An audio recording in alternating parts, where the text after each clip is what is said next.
Hello and welcome to today's episode of the Sales Show. I'm so excited you're here. Today we are talking sales versus marketing. We are going to put them in the ring and figure out which one we need to be focusing on more or less, or which one's more important depending on the stage of business that we are in and where we are currently up to. Now, the reason why I want to look at these two things is because I see a lot of businesses that focus heavily on marketing, and sometimes I feel like it doesn't need to be the focus of the business at that point in time. And then there are other companies that I see that are so focused on sales that they don't always look at future proofing their business from a marketing point of view and really getting a lot more leads and inquiries coming through their business. So, although, yes, I am obviously very sales focused because obviously that's my specialty, but I do also help my clients with marketing and looking at ways of generating more leads and things like that coming into their business. Now, I want to focus on this today and talk about it and kind of look at both sides of the coin, because I think that it can really determine the profitability in your business as well as the long term success from your business.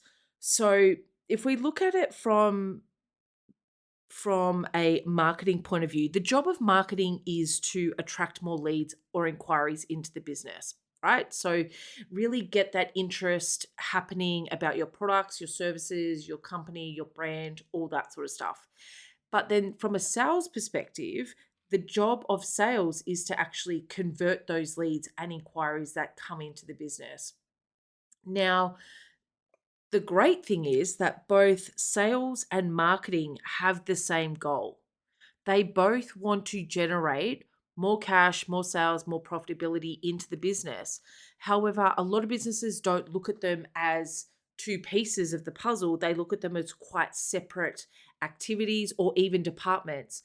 I know when I've worked in corporate, there have been sales teams and there have been marketing teams and brand managers and things like that. And it's about getting those two to talk together so that the company overall and the business achieves those goals that we're looking at.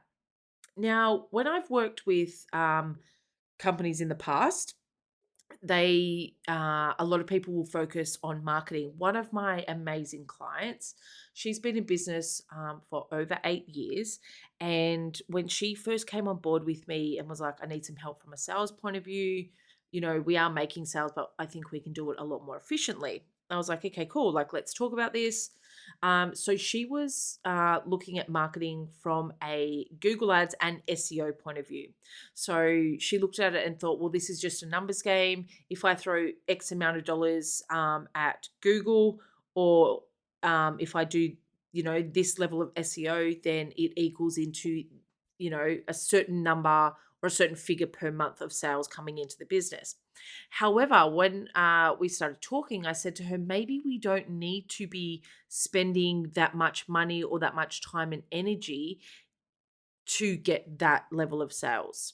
And she was like, well, what does that mean? What does that look like? I said, what about if we focused purely on sales, the efficiency of our sales, the conversion of our sales, the life cycle of our sales, and inquiries are coming through? And maybe we can turn down our marketing a little bit to save us the money, but increase our sales. Now, if I said to you, you could make more money doing less marketing and, throwing less money at Google ads or Facebook ads or LinkedIn ads or spending money on your SEO and things like that, but you could increase your sales, I'm pretty sure you'd be like, hell yeah, Marie, sign me up. And so this is what I kind of want to look at today. How do we actually do that? What does that look like? And so, what I did with this particular client is we looked at her current sales process. And yes, she had a sales process through her business that she had just kind of mapped together over the years.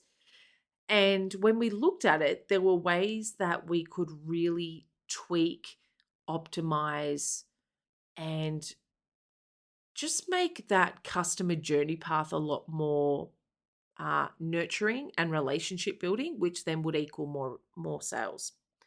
And so that's what we did. We spent, I think it was about 12 months, maybe less than that, completely pulling apart her sales process, her customer journey path within her business and rebuilding it. So, what was working, what was not working, what are we tracking, what are we not tracking, what are our numbers showing, what are our metrics showing? Um, and some businesses don't even have that data that data available, and that's okay if if you are happy with where your business is at. However, there's not many, actually, I should look at it from the other point of view. There's not many companies that I have worked with, spoken to, heard about that aren't interested in growing their business. There's some, yes, but a lot of the time businesses want to grow, increase their sales, increase their profitability. And so if you can look at what your sales processes are currently doing, then we can look at what we can optimize and refine, add things in, take things out, just depending on exactly what's happening. And so when it comes to that sales and marketing um, dance, as I would look at it, it is a dance. Like, we want to make sure that we do have leads coming in, but we also want to make sure that we are converting the leads that are coming in, and that every lead that we are bringing in, we are nurturing, we are looking after them to the best of our ability, because that lead can purchase once or it can be a lifelong client. Like, I still work with some of the first clients I ever had in my consulting firm, and I still to this day am absolutely blown away by it, because we continuously keep increasing their business, increasing their profitability, tweaking what they're doing. And really refining it so that their business is working like a very, very well oiled machine. And so when it comes to that dance, I want to make sure that every single lead that comes into your business has the highest chance of becoming a client. I'm going to say that again so that it really sinks in. I want to make sure that every single lead that comes into your business has the highest chance of becoming a client. Now, if I just focus on marketing and I keep spending thousands, hundreds of thousands, or even if it's $100, $200, $300 on ads, I want to make sure that I'm getting a great return on investment. So, if you have a sales process, a sales strategy already within your business, great. If you are tracking it, if you are making sure that it is constantly, you're refining it, tweaking it, optimizing it, fantastic. I take my hat off to you. Keep doing what you're doing. Then you can turn on the marketing tap, because I know that whatever leads come in, if I give you 100 leads, I already know what your conversion rate will be, because you have a beautiful sales system and process already put into your business. However, if you do not have that sales process within your business, and it is developed, it is implemented, it is optimized, it is efficient, you can tell me what your conversion rates are, you can tell me what your average sales orders are, all that data, then I don't feel like it is the best option to turn your marketing tap on straight away or full blast. Make sure that you have the sales process to support your marketing activities, so that each lead that comes in, we know that we have a high chance of converting them, helping them, nurturing, creating that relationship so that they then become a paying client. When I first started in business, I worked with a mentor, and all she kept saying to me was, Marie, you need to build your list. To grow your business, you need to build your list. You need to build your list. You're not going to get anywhere unless you build your list. And I was like, oh, fine, I'll build my list. I'll build my list. I kept saying that I was going to build my list, and then I didn't actually do it. So don't tell anyone. But for me, it was like, well, building my list is great to a certain degree, but I want to make sure that I'm also generating the sales. And so if I don't have my sales process put in place, implemented, trackable, measurable, repeatable, scalable, there's no point in me having a list, because the people that I get onto my list, if I can't sell them, there's no point in them being there. And so if you are new in business, I would say focus on sales first. Start putting together that sales process, understand your sales strategy, how you want to sell, what you want to sell, what do those steps look like, and then turn on your marketing tab. If you've been in business for a little while, you have clients coming in, that your product sells and that clients get results and things like that, then make sure that your sales process is optimized, make sure that it is working efficiently, that you have high conversion rates and things like that, and then go for it. Turn on the marketing tap, and then it can be a numbers game. But I get my clients to a point where if I give you 100 leads, I can safely and confidently know that you can manage them, that you will convert them.